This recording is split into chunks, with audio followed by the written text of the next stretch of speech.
Okay, let's go back a little bit in time.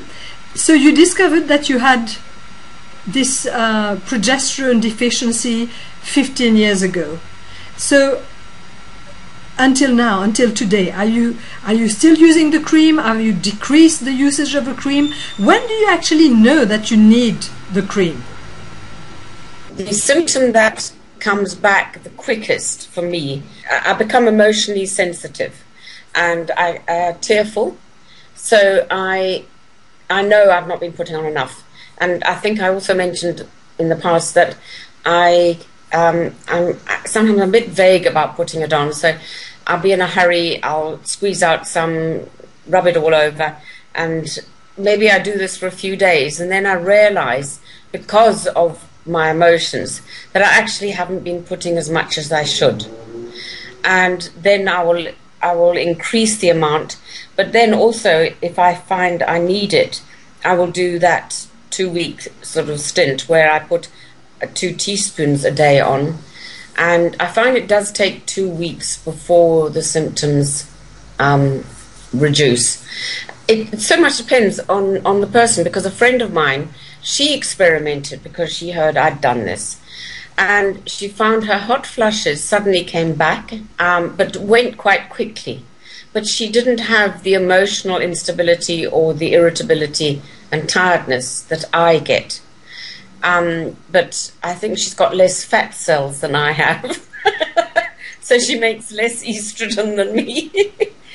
Because that was one thing I wanted to point out, which so many people aren't aware of. They think that when they get to menopause, their estrogen drops and that's it.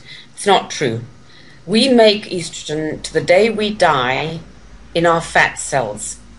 The estrogen is called estrone, and it's just as potent as the estradiol, the estrogen we make pre-menopause in our ovaries.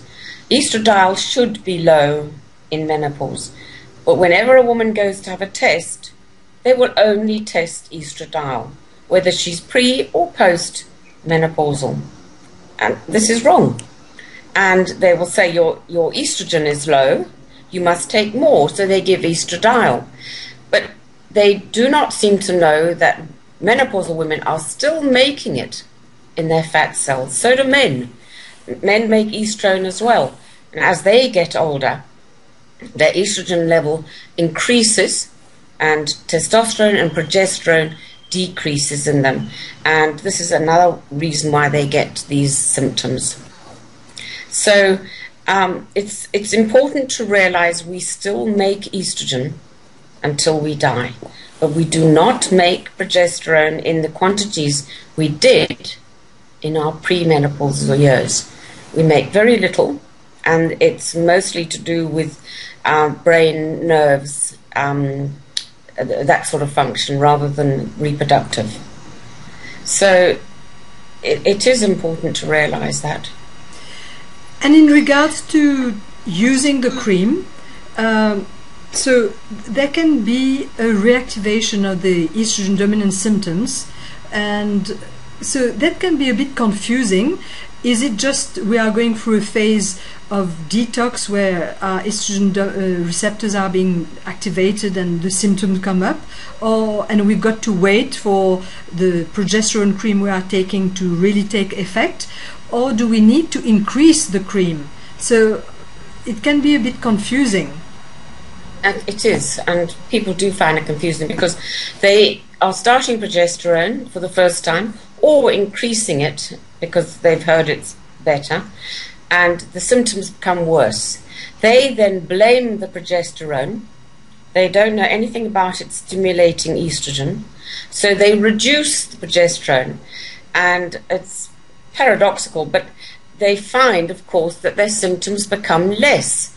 So therefore this reinforces the belief it was the progesterone causing the problem. But then the symptoms come again.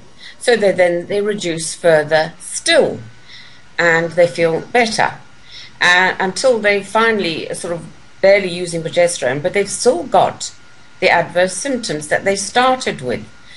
It's not progesterone causing those symptoms, it's estrogen. Estrogen, estrogen, estrogen. It was very interesting. Just the other day, a woman wrote to me, in a bit of a panic. She said she'd missed putting on her progesterone for 4 to 5 days. I think she'd gone away or something and left it behind. And what would happen? And I said, probably that her symptoms would come back and she would definitely get estrogen dominance when she started the cream. And she said, she wrote back and she said it was very interesting because that's exactly what happened. Her hot flushes started getting worse. They got worse when she went back on the progesterone. She persevered, increased the progesterone, hot flushes went, and now she's back down to the level she was using. So as I said, it can occur even within the hour. You have to sort of just play around with your own dose, with your own amount and your own symptoms. It's impossible for me or anybody to guide somebody through that. Impossible. Okay. Thank you so much for spending this time with us. I trust it's been really helpful. If you wish to have access to the whole series of interviews with Wray Whyte, please visit my website, natpro-progesterone-cream.com. Stay tuned, there is many more to come. Speak to you soon.